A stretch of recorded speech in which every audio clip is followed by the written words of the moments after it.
new concepts and ideas to help you reach your full potential. Reach your full potential.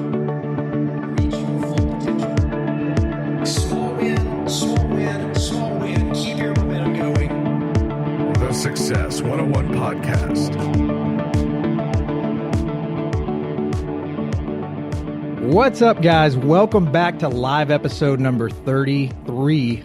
I'm Jarrod Warren, your host, here with Emilio Palafox, my co-pilot here on this journey to help you guys reach higher levels of peak performance. Emilio, I'm so excited to be here today, man. I don't know why I get so fired up for all podcasts, but just something about today, I'm ready to rock and roll.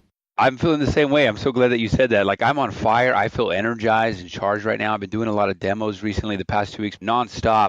Well, man, I am ready to rock and roll. But if you guys are loving the Success 101 podcast, I'd love for you guys, we'd be so appreciative for you to go over and give a rating and a review. Just take 5 minutes, go over to iTunes, make it happen. That is how Apple is going to find us in the charts. That's how we're going to make our way up to be more visibly known and get the word out about peak performance. So certainly appreciate that from you guys. And thank you so much, those of you who have gone and done that. But I'm so excited to dig in. I've got my hydrogen molecule here in the bottle, ready to rock and roll. And Emilio, I am going to dive into something today that has blown my mind over the last probably 2 weeks. I've been reading the book by Patrick McKeown called The Oxygen Advantage, which, I came across this book. I saw it posted a couple of places. And I'm so excited to get this out to you guys, but it's just so counterintuitive or almost backwards to the way that we think about breath work and breathing. Have you checked out that book? Have you heard anything about that book before? I've heard about it in the Bulletproof community. There's so many books these days that I'm like, okay, add to the list, add to the list, add to the list. I've heard about it, but I haven't been able to read it yet. So I'm glad that you're bringing that up. Yeah, and I didn't know this either until I started seeing it in one of the groups that I'm part of on Facebook, where it's actually Bulletproof certified. So guys, as I mentioned, this might seem a little bit backwards, but that's really a lot of the thinking out there. We have to retrain ourselves and think about different things when data is presented over a long period of time that shows us that maybe we are thinking wrong about things. But Emilio, we've always been taught that oxygen is good, carbon dioxide is bad, right? Our lungs need to release that carbon dioxide, get it out. But actually, carbon dioxide, if you really look at the way the body was designed and created, that carbon dioxide plays an essential role in utilizing the oxygen within our body. And here's a really important thing that this book has taught me is that we have to remember when it comes to how we've been taught about carbon dioxide, about releasing it, getting it out of our body, taking in deep breaths so we can oxygenate our cells and our tissue. I'll get to that, our oxygenation levels here in just a second. But we've been taught a little bit incorrectly, a little bit backwards about this, because when carbon dioxide levels are too low, it changes the pH in your blood. So the pH makes red blood cells or hemoglobin. It makes those red blood cells, that hemoglobin, less able to release oxygen within your cells. So it's actually backwards. If you're thinking about releasing carbon dioxide and getting a lot more oxygen in, you're actually doing the exact opposite of what you want to be doing, which is oxygenating your body more as your red blood cells release that oxygen out into your body. Okay, so this is a problem because, as we know, oxygen is the fuel for our cells, and without enough of it, our cells can't perform their duties. They can't be optimal. And they become more suspect to sickness and disease, and they can't create as much energy, just like we talk about all the time. But here's the key, and I want you guys listening in to really understand this. To improve blood flow and body oxygenation, we need to breathe less, not more. Yeah, I completely agree with that. And it's because a lot of the times, because of our stress, because of the way we eat, because of lack of exercise, because of lack of sleep, a lot of us tend to be like that. And because of that, people are running around in fight or flight all the time. They're holding their breath, they're not breathing right, and they're kind of just really either from their mouth, maybe not from their nose, and it's just, they're breathing a whole lot more because they're in fight or flight. They're having to they're this fight or flight sympathetic mode. But if you're at peace, if you're relaxed, if you're focused, if your cells are kind of charged and the pH is right, it's very slow. It's kind of utilizing less adrenaline, less cortisol, utilizing less energy. It's almost energy conserving as you breathe a little less. That's what I think about when I think about breathing less. I'm so glad you agree with that, because I had no idea what you were going to say, because I think even within the biohacking community or within the health community, the answer you hear all the time is to breathe more. If you talk to a lot of people doing yoga or a lot of people in the medical community, what they say is take deep breaths all the time during the day. And what that's going to do is engage your parasympathetic nervous system. And what most people think it's doing is oxygenating your body more. But most tests out there show you that your oxygen is already at peak levels, somewhere between 92 to 98% already. So breathing more, breathing deeply all the time is not going to oxygenate us anymore. Right. I think the deep breaths during the day is for like, hey, look, if you're stressed, whatever, and all of a sudden you're aware, like, man, I'm really stressed, pausing to do a deep breath or whatever, can relax you. The communities that have been a part of it's really important to kind of just be conscious of your breathing. There's something to say to be conscious because, we're breathing very autonomously. And when you can consciously know that, hey, look, I'm aware that there's a lot of stuff going on in my life right now. I'm going to pause for a moment, breathe a little slower, and just really consciously feel the breath coming in and out of my heart, in and out of my gut, or wherever. That's awesome. I'm so glad you agree with that. The problem is our breathing, correct breathing that I'm talking about has become extremely tough, almost impossible in our society today. And many of us just feel like the body knows, we have these indicators, or as Patrick McKeown talks about in the book, these signals that go off that say, if you're holding your breath, there's a buildup of carbon dioxide in the body. It needs to release. And so we just intuitively think that the body knows how much air it needs at all times or when to release that. But unfortunately, it's not the case because we've altered our world today, guys, so dramatically that a lot of us, it sounds crazy, but a lot of us have forgotten how we were designed to breathe. And the process of breathing, as you just alluded to, has been really changed by chronic stress, even sedentary lifestyles, unhealthy diets. And it leads to weight gain, sleeping problems, breathing conditions, even heart disease, especially for us as guys out there. So if you think about one example he gave in the book that I loved, if you think about an overweight tourist and an Olympian that both show up carrying their bags, at the games, they pick up their luggage, they start going up a flight of stairs to their hotel room, whatever. Who do you think is going to be breathing a lot harder? Certainly not the Olympian, right? He's going to be controlled and breathing light. But the out of shape person is going to be just huffing and puffing and breathing really hard. And that's a perfect example of someone who is in shape and fit and breathing the right way can sustain that more relaxed breathing, almost as the book says, to where you don't even see the person next to you breathing. There's no physical sign at all that air is coming in or out of them because it's so controlled. Yeah, controlled breathing is so key. I was talking about this a couple of weeks ago with my brother-in-law, who's a strength and conditioning coach at CrossFit Central downtown Austin. Great guy. If you guys are down there, go check him out, Tio Ledesma. We were talking about this, and it can be counterproductive. And a lot of the people that he trains, he not only trains them physically, but there's a mental and all these other kind of quadrants. But yeah, breath work is so important, especially when you're working out, that it is controlled and then, of course, done at certain times. And so, yeah, key indeed, man. Key indeed. So I think this is just fascinating. I mean, I was listening to this on the audiobook. It was blowing me away. Just the fact that we breathe too much. I mean, just for you guys listening out there that may not be privy to this information, we breathe too much. How has that ever been considered a problem in our society? But a few signs for you guys out there that you might be over breathing is the biggest one that the book talks about is mouth breathing. So do you breathe through your mouth at times as you go about your day? You just kind of catch yourself, that witness, that inner witness within you catches yourself just breathing through your mouth. Or you probably see people, coworkers, whatever, breathing through their mouth. What about at night especially? Do you breathe through your mouth as you sleep? I would say probably for all of us, that's yes. Do you snore? Do you breathe more from your chest or than from your abdomen? Is it visibly noticeable when you're breathing? Do you run out of breath during a client meeting or as you're doing some of these clinics and stuff, Emilio, are you catching yourself like constantly having to catch more breath?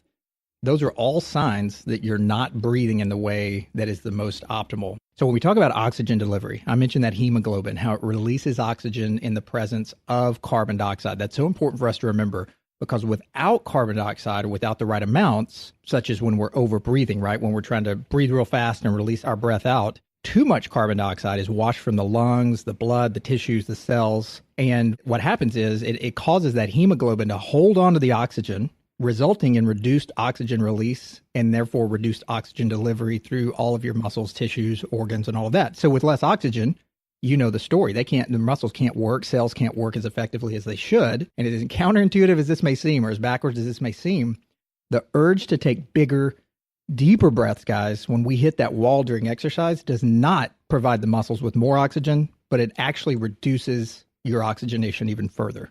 Wow, that is really interesting. And, almost kind of a natural response because you're like, oh, I got to gasp for some air. I'm very interested. I mean, tell me more. What should you do? Or what does it recommend maybe in this book? Yeah, so there's some crazy stuff in this book. That's why I was so blown away by it and wanted to get it out to you guys. This goes back for years, guys. This is not just some new fad, some new made up thing. In fact, back in the early 1900s, Christian Bohr, which is the father of the Nobel Prize winning physicist Niels Bohr that you guys may have heard about out there, he created the Bohr effect, which is basically the component that this book, The Oxygen Advantage, talks about. What he said in the Bohr effect is the carbon dioxide pressure of the blood is to be regarded as an important factor in the inner respiratory metabolism. So if you use carbon dioxide in appropriate amounts, the oxygen that's taken up in your body can be used more effectively all throughout the body. So the story on this, guys, that we need to know is that hemoglobin is part of our blood that is responsible for carrying out that oxygen all throughout our body, through the lungs, through the tissues, through the cells, as I mentioned. And to optimize our energy, which we all want to do, we've got to get really good at helping that hemoglobin release oxygen. And so what that requires is proper levels of carbon dioxide, not releasing all of that carbon dioxide as we've been taught in the past. So what overbreathing does, if you're hearing me on this, guys, is it disrupts that level and actually leads to less oxygen being released. Wow. So, I mean, for our listeners, whether you're driving in the car, or, you're running, you're working out, or you're just sitting at home, how are you breathing now? And maybe starting to really breathe a little slower than normal and seeing if you can consciously do that. When I think about this, because one of my certifications is a heart math coach, and I think we've talked about heart math in some past episodes, one of the ways in which to get into a state of high performance, which is a state of consciousness known as heart coherence, you have to actually lower your breath.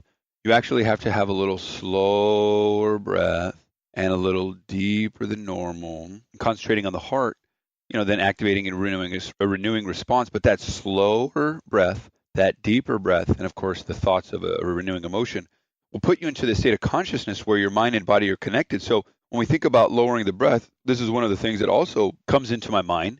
You talked about the blood and good for the cells. Well, it's also good for a lot of different systems in your body, because when you do breathe a little slower and a little bit deeper than normal, not this fast-paced through the mouth, you're able to have your connection or this balance or more in sync with your mind and body. Your mind and body are more in sync, more connected, more in balance with each other, which then increases systems like your circulatory system, your nervous system, balances your hormonal system. And not to cut you off here at all, but I think it's really important based on what you're talking about, which is 100% factual, and what I'm talking about, which is 100% factual, but they're doing two certain things. This tells us how complex the body systems are. Correct. When you're doing your heart math stuff and you're talking about the deep, I've heard you mention twice now, deep breaths. In the Oxygen Advantage book, that's slower breaths. Yeah, slower. Like slower and deeper you've mentioned, but that's actually in the Oxygen Advantage. That's what we don't want to do in order to saturate more of our, have our hemoglobin release more oxygen. So a lot of your coaching is going to be around engaging the parasympathetic nervous system, head and heart, body and mind connection.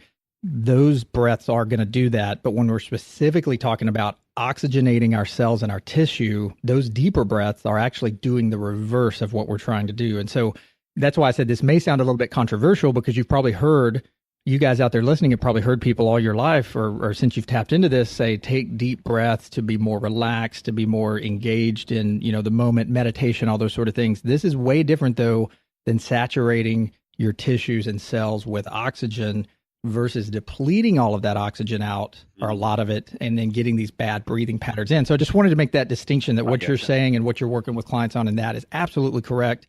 This has a different focus, though, which shows, again, how complex our systems are. I think you put it there just right. Yeah, in terms of the complexity of our systems. When I think about, I think you had mentioned, and correct me if I'm wrong, when you were talking about some breath resistance as well.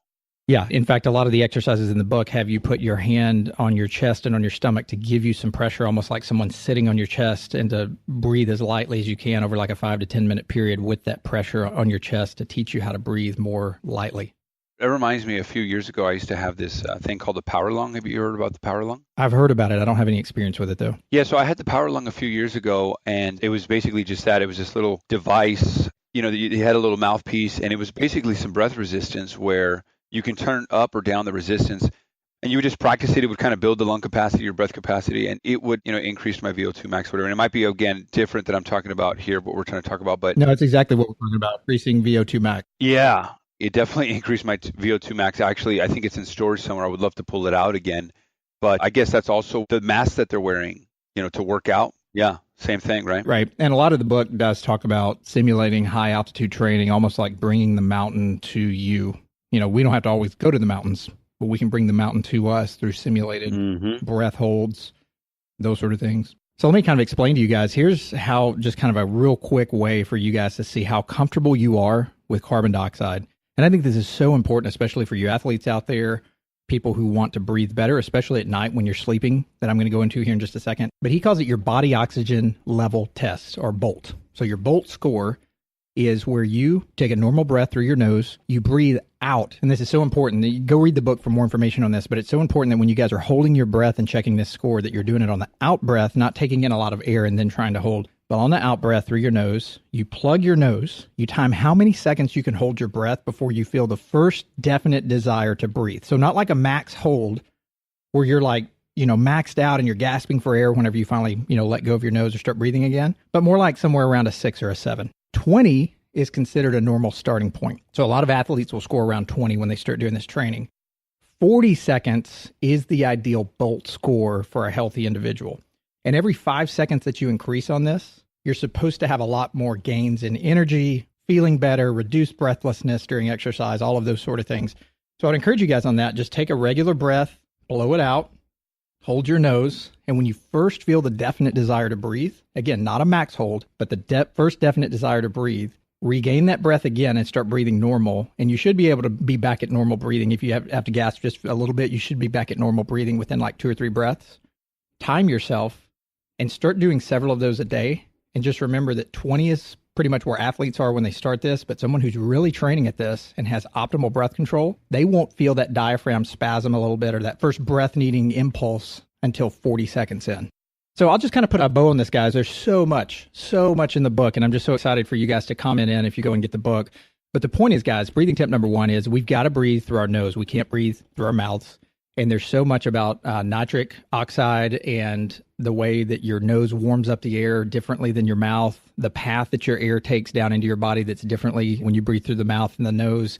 So we got to breathe through our nose all the time. Abdominal breathing is important. That's what your nose allows you to do versus chest breathing, which is what your open mouth will allow you to do.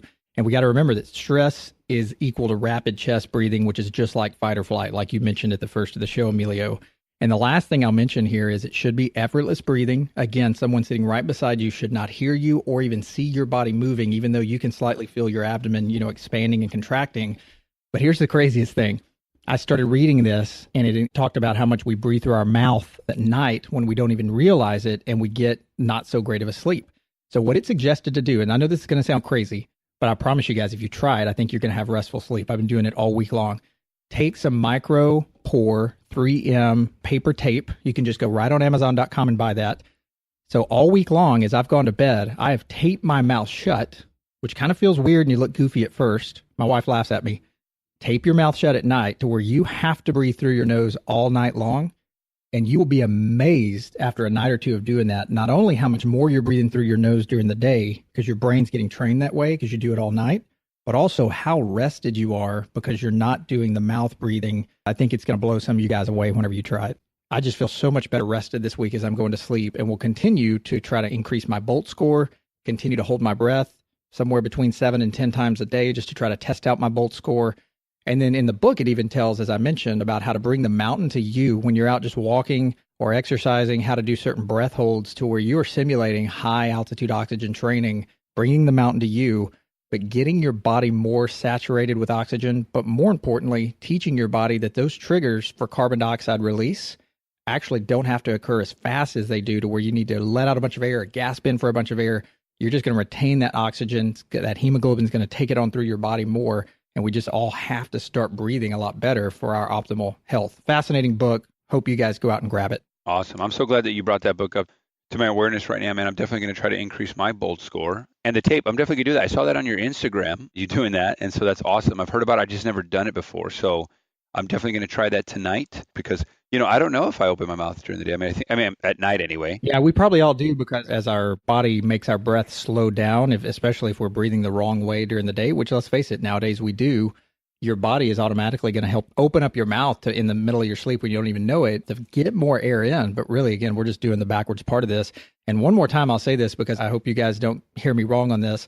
If you are doing it for relaxation, meditation, engaging the parasympathetic nervous system, a lot of the coaching you're doing, Emilio, those deeper breaths really do engage that. What I'm referring to more, can't stress it enough, is breathing extremely slowly and not deep. Again, getting that Bolt score up, getting those signals for the release of carbon dioxide to stretch out even longer to where your body saturates itself with more oxygen.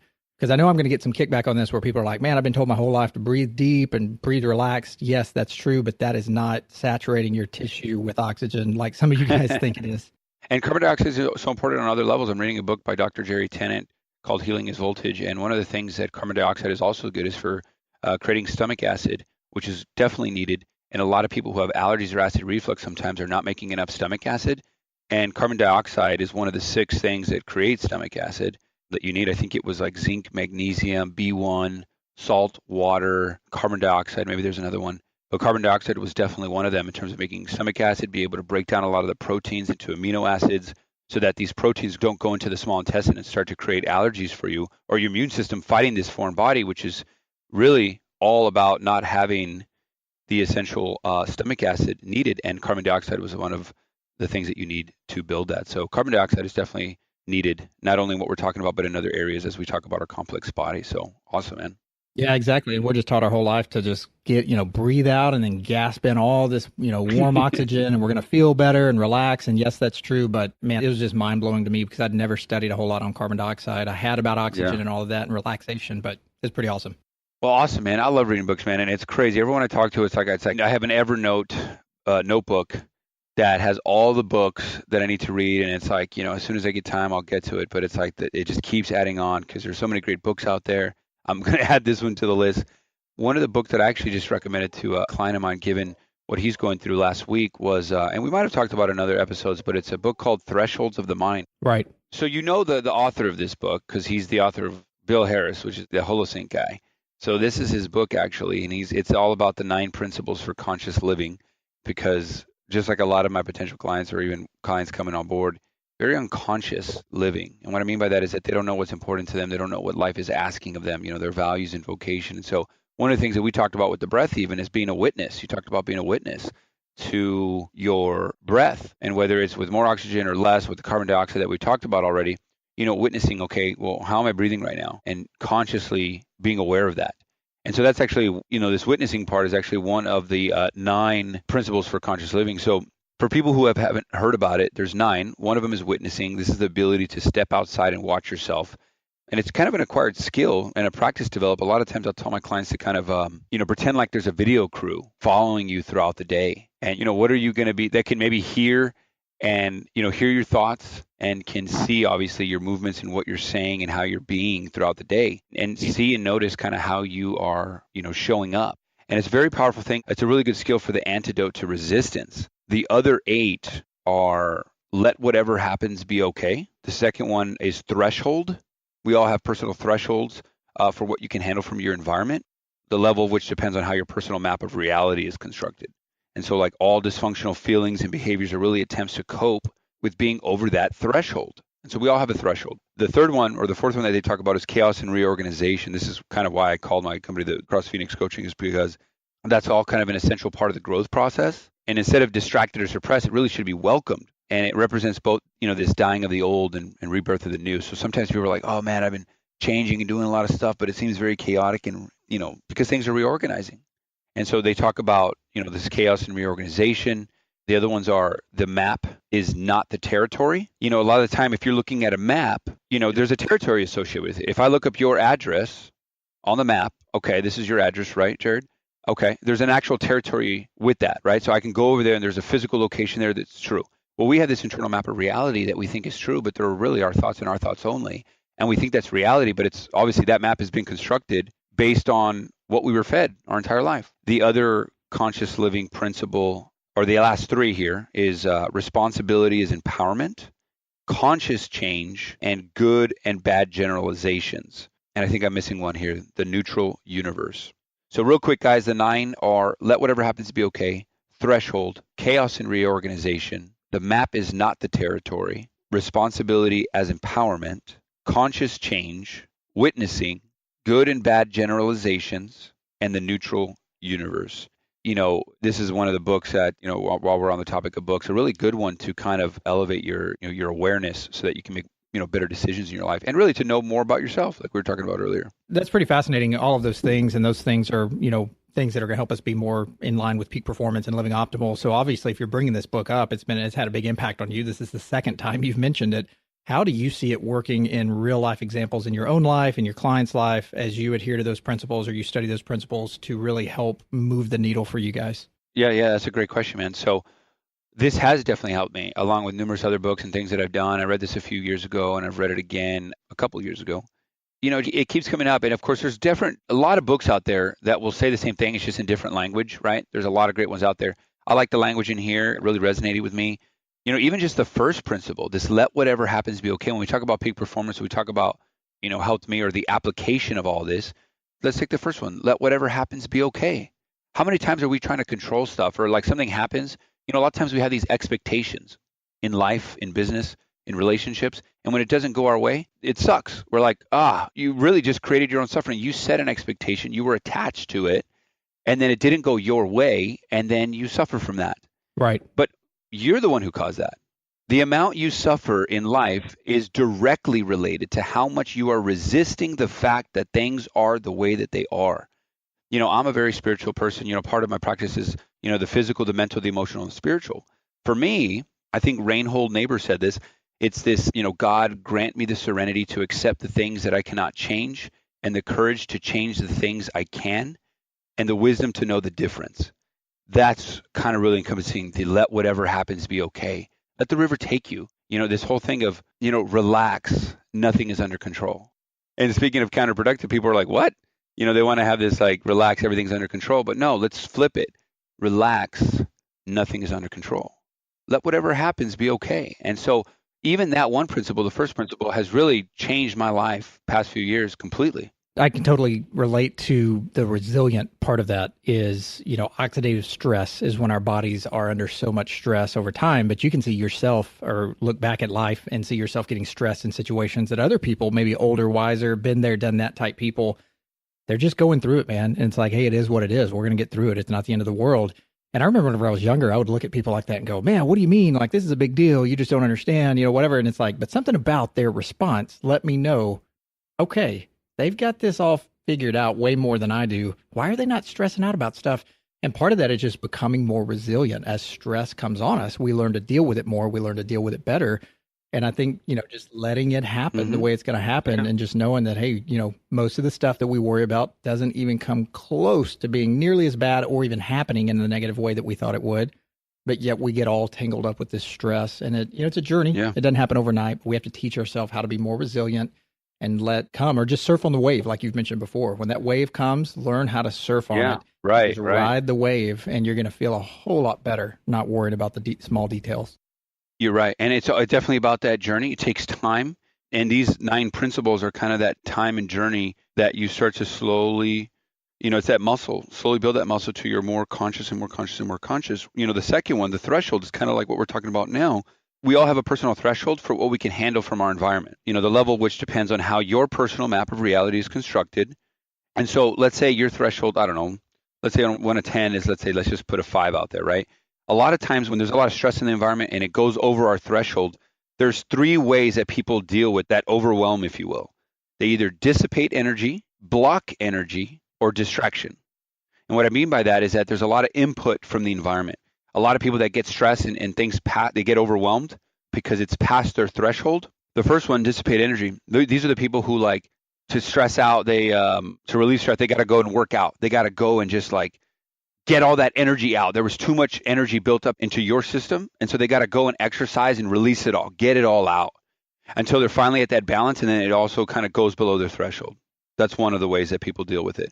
Another person can deal with it by blocking it. These are the people who will, if there's too much overwhelm in their system, it's past their threshold, they will, go home and maybe watch a movie and curl up into a ball and just, block any other input coming in.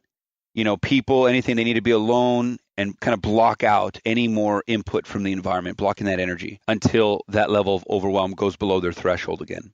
And then the other people are just distracts themselves.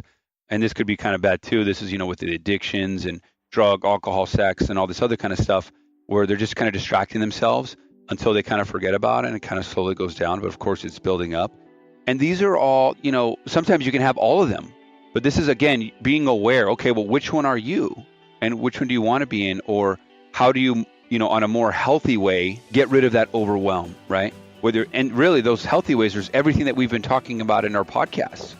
Whether it was on the physical, the mental, the emotional, the spiritual, what have you, what would you like to choose? these are all the old bad habits. What new habits do you want? And maybe look at some of our podcasts, right? And to really start to incorporate, once you're conscious of what you do, what do you want to do? And just a great way to continue to know yourself better so that you can consciously choose, what do I need to remove and what do I need to put in? Whether it's, the breathing techniques that we talked about and the other things we've been talking about in other podcasts. So think about that, guys, and I'd love to hear what you guys are removing and what you guys are putting back in your life. Absolutely, guys. He is Emilio Palafox. I'm Jarrod Warren. You can reach us on email, reaching Emilio at emilio@crossphoenixcoaching.com, or you can catch my team here at info@success101podcast.com, or catch us in the world of social media. We hope you guys continue to move toward peak performance and living more optimal as we crush 2017. And what a journey it's been with you guys. Thanks so much for tuning in. Thanks for your comments. We'd love to hear how you guys are using these topics in your own lives. And we'll catch you guys on the next episode. Until then.